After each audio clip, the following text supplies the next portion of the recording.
Olá, seja bem-vindo. Começa agora mais uma edição de Dois Lados da Moeda, um espaço aqui da Jovem Pan que a gente promove sempre a interação dos internautas e dos ouvintes para temas bastante polêmicos. Hoje a gente vai falar sobre o uso medicinal da maconha. Recentemente, uma startup do ramo farmacêutico decidiu então produzir o primeiro medicamento brasileiro à base da maconha. E isso reacendeu uma polêmica que estava um pouco adormecida ou não, né, dependendo do ponto de vista que a gente leva em consideração, e uma polêmica que não acontece apenas aqui no Brasil, mas em diversos países do mundo. Para conversar conosco sobre esse assunto, nós conversamos e convidamos o Dr. Cristiano Marona, que é secretário executivo da Plataforma Brasileira de Política de Drogas, e a doutora Clarice Madruga, que é psiquiatra, coordenadora do levantamento de uso da maconha no Brasil, da Unifesp. Obrigada.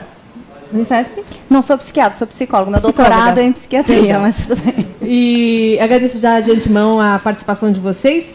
E eu começo então com a pergunta para o Dr. Cristiano. Por que a maconha, o uso medicinal dela deve ser liberado e utilizado com mais força aqui no Brasil? Bem, a maconha ela possui propriedades medicinais, possui propriedades terapêuticas, e isso vem sendo reconhecido no mundo inteiro, né? Nos Estados Unidos, praticamente metade dos estados possuem leis que autorizam o acesso à maconha medicinal. Como a maconha é uma substância que foi proibida, e foi proibida basicamente por motivos morais, as pesquisas a respeito das suas propriedades medicinais e terapêuticas ainda não são tão extensivas quanto poderiam ser, né? Hoje nós sabemos, por exemplo, que a maconha ela é muito útil no tratamento de epilepsia refratária, no tratamento de esclerose múltipla, no tratamento de efeitos colaterais da quimioterapia, mas ainda há todo um universo a ser pesquisado, né? De qualquer forma, hoje é uma decisão judicial, uma ação civil pública proposta pelo Ministério Público Federal do Distrito Federal, que autoriza a importação de remédios à base de THC. A partir dessa decisão começou a surgir toda uma discussão no sentido de se autorizar o autocultivo aqui também. Afinal de contas, se a pessoa pode importar um remédio que é produzido lá fora, nada mais justo e razoável do que a pessoa ter a possibilidade de ela própria produzir o seu remédio, ou uma empresa como essa startup começar a produzir o remédio aqui no Brasil. O que garantiria o acesso e baratearia também. Sem dúvida. Doutora, qual que é a sua visão sobre essa posição? Bom, eu acho que eu já começaria pedindo para reformular a pergunta, porque um dos grandes questões que eu acho que atrapalha a discussão é falar maconha, né? Eu acho que quando você pergunta por que deveria autorizar a maconha ser usada para medicação, acho que aí já tem que ser delimitado um conceito. A maconha é a droga, né? Quando se fala em maconha, se pensa numa droga fumada. A maconha fumada ela não tem absolutamente nenhuma capacidade terapêutica, né? A gente está falando de componentes da droga maconha que tem, sim, uso terapêutico. É o mesmo que falar assim, então vamos legalizar a heroína porque tem morfina, né, dentro daquele mesmo componente ali para uso terapêutico. Não é o caso, né? Ninguém aí levanta a questão de se legalizar ou descriminalizar a heroína em função da capacidade terapêutica da morfina.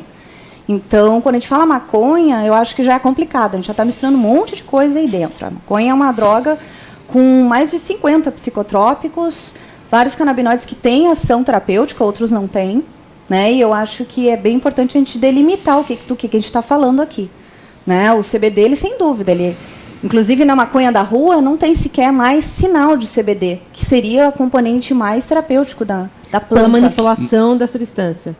Exato, o CBD é o que mais tem potencial terapêutico, e realmente tem, né? E se você for falar com qualquer profissional da saúde, quando me perguntar assim, você fala contra o uso medicinal da maconha, eu comecei a tentar explicar, olha, ninguém é contra, nenhum profissional da saúde vai ser contra pegar uma substância da natureza e se extrair dela algum substrato ali que tem potencial terapêutico, isso não tem como ser contra. Né? O que eu acho importante de salientar é isso, é que uma coisa é a droga sendo usada recreacionalmente, outra coisa é o potencial dessa planta terapêutica, e daí poder se tirar dela o que serve como terapia. E na sua opinião, então, a linha é muito tênue? Eu acho que a linha, os conceitos são confusos, né? As pessoas confundem bastante os conceitos, e eu acho que o que eu lamento é que acaba se confundindo e entrando no debate, que daí é outro debate de se a maconha droga recreacional deveria ou não ser descriminalizada ou legalizada. Acho que são coisas completamente distintas. Né? O uso medicinal do CBD, e às vezes até de componentes que incluem um pouco do THC para ter ação, e outra coisa é a droga recreacional. E eu acho que o que está no centro disso é a confusão das pessoas acharem que, por exemplo, uma substância fumada possa ser terapêutico, que qualquer profissional que estuda minimamente farmacoterapia sabe que fumada, então, ela não tem capacidade de ter potencial terapêutico. Se você me permitir discordar, nessa ação civil pública proposta pelo Ministério Público Federal no Distrito Federal, reconhece-se que, inclusive, a maconha inalada possui propriedades terapêuticas. Né? O pedido do Ministério Público Federal é para que esse tipo de uso também seja reconhecido como medicinal. E, discordando de você quanto a essa diferenciação entre a maconha e seus componentes, né? Na verdade, nessa ação civil pública também, que é embasada em documentos científicos, se reconhece que não apenas o THC, parece que a maconha já tem aproximadamente 80 canabinoides que são descobertos. Sem dúvida, o CBD é aquele que possui hoje, digamos assim, a propriedade terapêutica e medicinal mais reconhecida, mas também o THC e outros canabinoides. Né? Inclusive, na medicina, se fala no chamado efeito comitiva, né, no entourage effect, quer dizer, a maconha ela é terapêutica justamente porque o conjunto de canabinoides que a compõem possuem essa propriedade terapêutica. Né? Inclusive, essa startup brasileira se chama Entourage Phytolab, ou seja, justamente o conjunto de componentes da maconha, de canabinoides da maconha, que possui essa propriedade medicinal e terapêutica. Né? Então, respeitosamente, me parece que não há essa unanimidade no meio científico a respeito desse posicionamento. Esse posicionamento é também um posicionamento ideológico, né, que tenta diferenciar a maconha dos seus componentes, quando na verdade é tudo uma coisa só. Maconha é maconha, e a maconha é medicinal, embora muita gente tenha um certo preconceito de reconhecer isso. Agora, há a discussão também de que as coisas degringolem, né, nesse processo de começar a se produzir maconha, de pelo menos ela, ou dos componentes da maconha, que isso aconteça como aconteceu em Denver, por exemplo, que lá virou, segundo algumas autoridades, ou pelo menos a OMS diz... Onde que a OMS diz isso? OMS... Porque, até onde eu sei, a experiência de Denver está sendo muito bem avaliada, o acesso, por exemplo, de jovens à maconha tem sido bem reduzido. Eles controlam muito bem, né? Não houve explosão de consumo, ao contrário. O que a gente tem, por exemplo, no Brasil, onde é proibido, ela está liberada. Se você sair andando aqui pela Avenida Paulista, tem gente fumando maconha livremente. Então, quer dizer... Mas Denver virou um polo turístico, onde você tem acesso à maconha medicinal ou... Não, mas lá a regulação é da maconha social, não da medicinal. Lá você pode usar maconha para fins recreativos. Isso, que nem em Washington. Eu acho que o exemplo que você pode dar, eu tive agora, teve uma reunião do NAIDA, e era na Califórnia, e eu fiz questão de dar um passeio por Venice Beach, que é um dos primeiros locais onde houve a legalização da maconha para uso medicinal.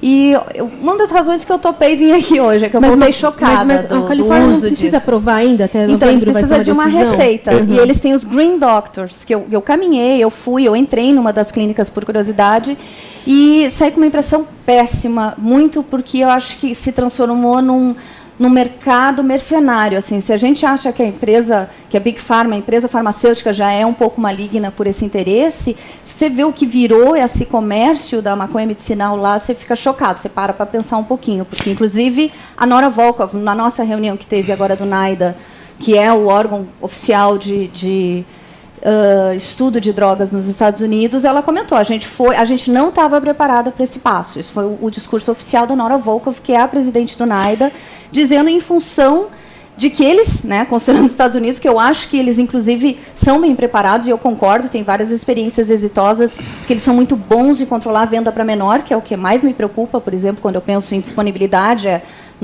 a gente não tem um suporte, a gente não tem uma organização no nosso país para conseguir realmente controlar a venda para menor. E lá a gente acredita que eles têm, porque a gente sabe, a gente vai lá, pede uma cerveja, eles pedem identidade, e a fala oficial deles lá é que a gente não estava preparado para esse passo. Né? E o que eu vi com meus olhos na Califórnia, que é um exemplo de legalização medicinal, foi que eles exploraram isso de um jeito muito comercial, a única palavra que descreve melhor para mim é mercenário. Né? Um Green Doctor, eles ficam com plaquinha, eles te puxam, está com dor de cabeça? Stress Doctor. Eles dão uma prescrição, custa dinheiro. Por um lado é bom, porque pelo menos ficou caro, né? Mas por outro lado, daí entra esse debate. Mas se a gente fizer isso, pelo menos a gente tira do mercado negro. Isso eu acho que é uma ilusão, porque na verdade lá o que aconteceu foi que ficou caro, né? A maconha usada de forma legal medicinal, porque você paga um Stress Doctor, um Green Doctor, para ter uma prescrição e acaba usando. E quem não tem dinheiro, que é geralmente, né, um adolescente que quer usar por uso recreacional, continua comprando no mercado negro. Ela continua sendo vendida e nunca deixou de ser vendida de forma ilegal. Mas eu acho que o debate é que existe esse receio das coisas degringolarem, de se perder a mão. E a questão do Brasil já não ser um país que tenha uma exemplar sim, mas é tudo uma questão de perspectiva. Né? O que você chama de perder a mão, na minha opinião, já acontece. Quer dizer, a pergunta que a gente tem que fazer não é se nós estamos preparados para mudar o status legal da maconha. Essa é uma pergunta que eu considero, inclusive, de viés autoritário. Né? Mais ou menos como você dizer o seguinte: bom, como nós temos um povo muito inculto que não sabe votar, vamos suspender o direito ao voto e daqui a 20 anos, né, um programa intenso e massivo de educação, a gente devolve o direito ao voto ao povo. Essa é uma ideia completamente absurda. Né? A verdade é que, ao proibirem-se as drogas, elas se tornam absolutamente disponíveis. O traficante ele não tem nenhum senso ético, nenhuma preocupação, o interesse único que ele tem é o de fazer o lucro. E ao só ter como interesse o lucro, ele vai vender para todo mundo, para crianças, para adolescentes, para pessoas com transtornos mentais. A ideia de criar uma regulação é justamente criar regras, criar parâmetros, assim como existe com álcool e tabaco. Existe contrabando de álcool e tabaco? Claro, sempre vai existir. Portanto, uma regulação, seja da maconha medicinal, seja da maconha recreacional, não vai fazer desaparecer o mercado negro, mas, sem dúvida, vai enfraquecer consistentemente o poder que hoje as organizações criminosas têm. Desculpa contrariar, mas então você acha que o álcool não é disponível? Porque o álcool a gente não controla, né? Justamente por ser uma indústria legal, eles acabam, e daí entra de novo mais uma questão de comparação de culturas complicada. A gente tem uma indústria do álcool que domina. Eu acho que a comparação que nós temos que fazer é entre a lei seca que houve nos Estados Unidos e o regime que nós temos hoje, o que é melhor? É proibir ou é tentar criar regras, tentar criar... Mas eu acho que a lei seca, ela está lá nos anos... Mas eu entendi. Você sugere a proibição do álcool porque ele não, à saúde? Eu sugiro então, que como o álcool ele é um poder em termos de indústria, a disponibilidade dele é muito maior. Perfeito. Eu vou te dar um exemplo bem bom da maconha sintética, por exemplo, que ela ficou legal por um tempo, a disponibilidade foi gigantesca, então já contraria o seu contraponto. Não, onde a maconha... Ela estava legal e ela ficou muito disponível. Onde a maconha natural é disponível, a maconha sintética ela praticamente não é utilizada. Mas ela é um exemplo de uma droga legal. A maconha sintética, ela é muito perigosa e ela só surgiu por causa da proibição. Não, em mercados regulados, ela não, as pessoas, por que a pessoa vai consumir uma substância que é perigosa, pode inclusive matar, se ela pode ter acesso a uma substância de muita maior qualidade? Mas a maconha sintética surgiu no mercado legal. Mas ela não é... exatamente mas ela não tem procura onde há acesso a maconha de boa qualidade. Isso não é verdade. Lógico que é. A Polônia, por exemplo, vários outros países onde o uso da maconha sintética foi alto, eles não mudaram o consumo de maconha natural e não teve diferenças entre o consumo de maconha natural e a maconha sintética. Enquanto foi legal, ela ficou muito disponível e ela foi muito usada e acarretou todos os problemas que fizeram, inclusive, estados americanos que antes estavam considerando a legalização voltarem atrás, porque eles ficaram com medo, porque é uma tendência natural de qualquer droga, quando legalizada, ela ficar mais disponível e ela ser mais rápida para ser produzida, que é o caso da sintética. Você não precisa esperar uma planta, você sintetiza ela. A sintética ela tem um risco de uma overdose, de alguma coisa mais... Sim, é uma substância muito perigosa. Ela é mais perigosa que a anfetamina, que a metanfetamina, ela está matando mais do que o crystal meth, que é então, uma mas aí a questão é de uma política de educação para drogas, né? Se você tiver uma política de educação honesta, Evidentemente, as pessoas que querem consumir vão ter a possibilidade de escolher entre um produto que tem um grau de segurança razoável e aquele que é muito inseguro, né? Agora, voltando à questão do álcool, eu não consegui entender. A sua opinião é de que o álcool prejudica a saúde e deve ser proibido, ou deve-se buscar uma regulamentação para reduzir riscos? Exato. O meu argumento é, quando você compara que uma indústria legal você pode controlar mais a disponibilidade, eu usei o álcool como exemplo para contrapor isso, porque afinal é uma indústria legal que a gente não controla. A gente vende álcool em padaria no Brasil. Né? Então, quando você usou o exemplo do álcool como sendo uma indústria que se regulamenta, outro exemplo ótimo é o tabaco. A gente tem esse discurso comum para quem apoia a questão da maconha, não, vamos legalizar, porque assim a gente controla, você acabou de dizer, controla, regulamenta. Quando que a gente conseguiu regulamentar e controlar o que está dentro do tabaco, do cigarro? Bom, mas a gente não tem poder. A política de drogas em relação ao tabaco é um dos bons exemplos, uma das boas práticas que a gente tem na área de política de drogas. Todavia, a gente nunca conseguiu controlar o que tem dentro dele. 35% da população brasileira fazia uso do tabaco. Hoje é menos de 15%. E isso aconteceu sem que o tabaco fosse proibido, não. Sem que o uso de tabaco se tornasse crime. De perigo, de risco, a que partir de uma política de educação, de informação. Você informa a população a respeito dos riscos. E não banaliza os riscos. Claro, que é o que está se fazendo com a maconha. Não. Ninguém quer banalizar os riscos. Evidentemente, a maconha é uma substância que pode causar riscos à saúde, isso é evidente. Agora, o que não é razoável é proibir. Né? Nós concordamos que não se trata de uma substância inócua. A questão vamos continuar insistindo nesse modelo que não resolve, empodera organizações criminosas e ainda cria problemas de saúde, porque a maconha de rua, como disse a Clarice, é uma maconha que não tem nenhum controle fitossanitário. Né? Ao contrário da maconha medicinal, por exemplo, vendida em dispensários nos Estados Unidos, que é uma maconha que tem um controle sanitário mínimo. Eu vou propor agora a interação com os nossos ouvintes internautas. O Helder, a Eli e o Elvis dizem que estão adorando o debate, muito interessante. A Lúcia Fátima diz que é a favor do uso terapêutico, não de liberar para qualquer um. Ela não aguenta mais tantas drogas no cotidiano. A Simone Lima diz que o Brasil não tem educação nem cultura para isso. Somos primitivos em muitas coisas. E o Maurício Pereira pergunta para o doutor Cristiano, se o senhor indicaria maconha para os seus filhos. Olha, se eventualmente eles tiverem alguma doença que possa ser tratada com maconha, sem dúvida nenhuma, né? Eu tenho tido contato com mães e pais que têm filhos com doenças neurológicas graves, como síndrome de Dravet e outras, e é impressionante a diferença na vida dessas crianças antes e depois do uso da maconha, né? Evidentemente, eu não vou sugerir aos meus filhos usar maconha para fins recreacionais. Qualquer pai responsável não faria isso. Agora, não é só maconha, né? Eu, com os meus filhos, tenho uma preocupação de orientá-los a respeito do uso de todas as drogas, né? A droga mais perigosa que existe é o álcool, que é uma droga letal. Nós tivemos agora, no ano passado, um jovem que morreu de overdose, tomou 1 litro de vodka em menos de 1 hora e morreu. E é uma droga comercializada livremente, é uma droga que tem propaganda, é uma droga que patrocina a seleção brasileira, e eu concordo com a Clarice.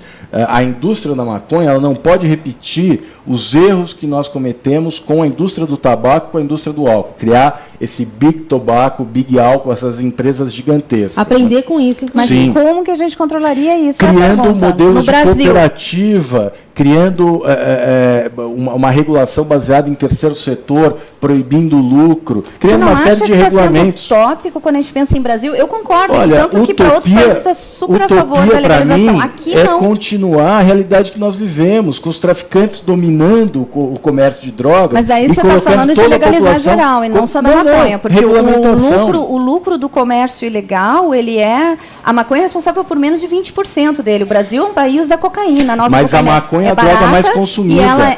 Você tem toda a razão. Não vai resolver todos os problemas. Que cocaína, o uso é maior do que maconha, você sabia? Não, mas de uma maneira geral, a maconha é a droga mais consumida do mundo. De forma geral. Mas o Brasil é uma exceção quanto à cocaína. Ou seja, nosso mercado negro, ele é movido pela cocaína. Se tirar desse mercado a maconha, não vai... Desculpe o palavreado, mas não vai feder nem cheirar. Não vai fazer diferença, porque a cocaína é a força do mercado. Pode não resolver todos os problemas, mas esse tipo de argumento é um argumento simplista para evitar qualquer mudança. Não, né? eu acho que é um argumento com números. A gente sabe que o lucro dessa empresa é 20%, uma coisa. Ou seja, se você tirar 20% da parcela de lucro deles, não vai tirar eles da jogada. Não importa, já é um começo, já é um início. O esquema que segura esse mercado é a cocaína. Pois é, mas se você usar esse argumento para ficar imóvel e não realizar nenhuma mudança, nada vai mudar nunca. Né? Quer dizer, me parece que esse argumento não justifica manter uma política evidentemente fracassada, um modelo que só está gerando prejuízos. Isso eu acho que é uma coisa que eu gosto de contrapor também, porque o fracassado, quando a gente fala fracassado, é essa coisa que fica sendo repetida sem muito pensar, que a guerra de drogas não deu certo. O que é uma guerra de drogas? Uma guerra de drogas não é o que os Estados Unidos fez. Ah, não? Não, uma guerra de drogas é uma guerra que faz prevenção. Essa guerra a gente nunca lutou. Uhum. Bom, mas então eu a prevenção acho que não é independe... tirar e legalizar, mas sim gerar, eu concordo com você, a prevenção independe... Educação de drogas, a prevenção, então, ela não pressupõe a criminalização do consumo. Você pode ter prevenção e pode ter consumo regulado, como é o caso do álcool e do tabaco. Repetindo, o caso do tabaco é um bom exemplo. É uma droga regulada que, por conta de uma campanha preventiva de informação, fez com que as pessoas parassem de usar. Mas isso chegou muito depois, né? Como assim? A gente começou muito tempo depois de se ter estabelecido um costume, um uso do tabaco no Brasil, é que se começou. Sim, na verdade a gente tem que ir muito mais lá atrás, né? Foi quando a indústria do tabaco fraudou pesquisas científicas a respeito dos riscos muito que o tabaco... com o que está acontecendo com a cannabis hoje. Existem estudos completamente enviesados. Desculpe, vocês quem? Não, exatamente muito parecido esse movimento que foi do tabaco no começo, onde os médicos recomendavam para ansiedade, onde era sinônimo de libertação, de liberdade de escolha, exatamente o perfil que se estabelece da indústria cannabis. A maconha, para dizer que você fumava maconha e matava a pessoa, não, ao contrário. Fumava maconha e se transformava... O movimento da indústria do tabaco é o mesmo movimento da indústria da cannabis, dizendo que está minimizando riscos. Não, ninguém está minimizando riscos. E dizendo que só faz bem. Não, é exatamente o que o tabaco você está completamente enganado. Ninguém minimiza riscos. A maconha implica riscos, sim, porém... Álcool, tabaco e fármacos também implicam riscos. Se nós admitimos que álcool, tabaco e fármacos são drogas que podem causar prejuízo à saúde e são drogas cujos riscos todos nós corremos, por que não em relação à maconha? Mais uma na lista. E se a gente comparar maconha e álcool, por exemplo, o David Nutt, você deve conhecer, muito tem bem, uma pesquisa com ele. Então, ele tem estudos mostrando que a maconha é menos perigosa do que o álcool. Sem dúvida. Qual a razão para a maconha continuar proibida e o álcool não? Qual é a razão não ser que o álcool causa mais dano razões de ordem moral. Concordo. Qual é a razão que o álcool causa mais dano que a maconha? Porque é legal e está disponível. Não, daí você vai lá e põe mais uma nessa lista. Não, é diferente. O álcool mata. O álcool causa overdose. A maconha não. A maconha, quando vira indústria, também mata e causa overdose. É o resultado que aconteceu. A maconha ficou legal. Aconteceu onde? A maconha sintética é um produto dessa maconha legal. É um produto dessa indústria. E você tem dados sobre o consumo de maconha sintética e maconha natural? As informações que eu tenho... As informações que eu tenho do Colorado, por exemplo, é que o consumo é de maconha natural. Quem vai querer uma droga perigosa e letal se você pode ter acesso a outra? E letal depois que teve um surto de consumo. Esse é um argumento ad terrorem, justamente utilizado para impedir o avanço do debate. Uma coisa que eu acho que é legal deixar os nossos ouvintes internautas informados, muita gente está perguntando exatamente para que se usa a maconha como fins terapêuticos. Eu até peguei alguns dados aqui, mas acho que vou aproveitar vocês aqui para fazer isso. Os desejados são sensação de bem-estar, relaxamento, afloração da sexualidade, aumento da afinidade com artes plásticas, música e introspecção. E aí tem os indesejados. Você está falando do uso recreacional, né? Sim, a gente está falando dos terapêuticos. Terapêutica é outra coisa. Exato. São algumas doenças. A verdade é a seguinte, epilepsia refratária, né, que é uma consequência de algumas doenças neurológicas graves. Então, crianças, especialmente, que possuem essas doenças, a síndrome de Dravet, por exemplo, que faz com que a criança tenha uma convulsão a cada 2 horas, e a medicina tradicional recomenda remédios fortíssimos, que tem por objetivo deixar a criança em estado vegetativo, porque o que causa as convulsões é a atividade elétrica no cérebro. para fazer com que o cérebro não tenha atividade elétrica, a criança é colocada no estado de coma. Né? 2 casos no Brasil ou 3, né? Uma doença que acomete uma percentagem muito pequena da população. É bom deixar claro isso. É verdade, mas quando você tem esse problema, não importa a percentagem. Você vai topar, né? com Pois certeza. Ter o problema, ter uma criança nessas condições e ter a necessidade de ter acesso a um remédio que é proibido, esse é um drama que eu tenho acompanhado, né? E que tem causado uma comoção enorme. Eu tenho dezenas e dezenas de mães e pais com filhos que têm a necessidade de maconha como remédio, tem tido muita dificuldade. A burocracia para importar é enorme, os riscos que essas famílias correm, o preço é altíssimo, quer dizer, existe um monte de problema. Além de epilepsia? Nós temos esclerose múltipla. É um analgésico, evidente, né? O CBD ele funciona como analgésico. Você vê a pessoa com esclerose múltipla antes dela usar maconha e depois, você percebe claramente a diferença. Inclusive tem um médico que, na verdade, muito é o CBD conhecido daí, não é o THC, nos Estados CBD. Unidos, chamado Sanjay Gupta. Ele é o coordenador de medicina da CNN, um dos mais respeitados médicos nos Estados Unidos. Ele fez uma pesquisa ampla e mudou a opinião dele. Ele era contrário à maconha medicinal e depois de acompanhar casos de crianças que necessitam de maconha como remédio, ele passou a defender a maconha medicinal. Bom, e aí... CBD, né? Vamos deixar... Não, ele passou a defender a maconha como um todo. Efeito comitiva. E nunca, né? Fumada, né? Pode ser até inalada com spray nasal, mas jamais fumada. Em alguns casos, inalada com vaporizador, inclusive. Exato, mas nunca vaporizador fumada. É fumada. O produto do fumar, ele é sempre nocivo, e isso é muito importante. Sim, mas em alguns casos... Afeta especialmente os pulmões também. Primeiro, porque o pico no cérebro ele é muito intenso, ele nunca vai poder ser terapêutico. Uma coisa que gera um pico tão grande, ela necessariamente só vai poder ser usada recreacionalmente para dar barato. Ela nunca vai ter esse efeito de longo prazo que um ingerido pode fazer. Segundo, esse pico ele vai alterar demais a questão psicotrópica do THC. Quando o THC está envolvido junto, algumas medicações são... Esse pico ele vai dar um efeito psicotrópico sempre muito maior do que o terapêutico. E, por último, a questão de que o produto do fumar ele é ruim para o pulmão, ponto. Sem dúvida. Né? Mas a gente está falando aí casos... de queimar um papel que vira celulose, claro, que aumenta o risco de câncer. Fumar faz mal à saúde, sem dúvida. Então, mas jamais fumar, isso é bem importante falar. Depende. Em caso de quimioterapia, eu já tive exemplo, já vi isso, pessoas que fazem quimioterapia que estão praticamente prostradas, né, por conta do efeito colateral da quimioterapia. A maconha fumada ajuda muito. Você não pode comparar, botar na balança o caso de um paciente terminal que vai fumar e que realmente o dano pulmonar que ele vai ter por estar fumando é o de menos naquele momento. Mas não só o paciente terminal. Usar esse argumento para uma legalização e um uso a larga escala. São coisas diferentes. Eu não estou fazendo a defesa da legalização com base nesse argumento. Eu tenho muitos outros para fazer. Bom, mas então, como qualquer medicina, a gente precisa usar a via de administração que é a melhor custo-benefício. Então, me diga uma coisa, por que a Associação Americana, por que nos Estados Unidos metade dos estados tem leis que autorizam a maconha medicinal? Será que lá eles não têm esse tipo de preocupação? De forma alguma, eu estou aqui para contrapor o uso do CBD e de medicações baseadas. Mas nos Estados Unidos eles não vendem CBD, eles vendem maconha medicinal. Eles têm combinações completamente fora do que é vendido na rua. Não é CBD Mas não medicinal. é a maconha que o pessoal está comprando aqui na rua, é isso que eu não entendi. É evidente que não é. A maconha da rua é de péssima qualidade. Não, ela nem sequer CBD tem. Então, quando ela mistura, quando a medicação é usada, a vinda da planta, ela vai ter concentrações altíssimas de CBD, talvez um pouquinho de THC, e nunca vai ser da forma fumada. E nunca nenhum profissional da saúde vai ser contra esse uso. Eu vou pedir A questão é banalizar o fumar e dizer, eu estou fumando maconha medicinal. Isso é impensável, isso é errado. Então, nos Estados Unidos, as qualquer pessoas profissional estão sério que ainda não esteja sido comprado pela indústria cannabis vai dizer não fume. Então para você a única possibilidade de defender o uso medicinal da maconha fumada é se vender para a indústria canábica. Você pesquise bastante esses artigos e você vai ver que existe conflito de interesse, sim. Uhum.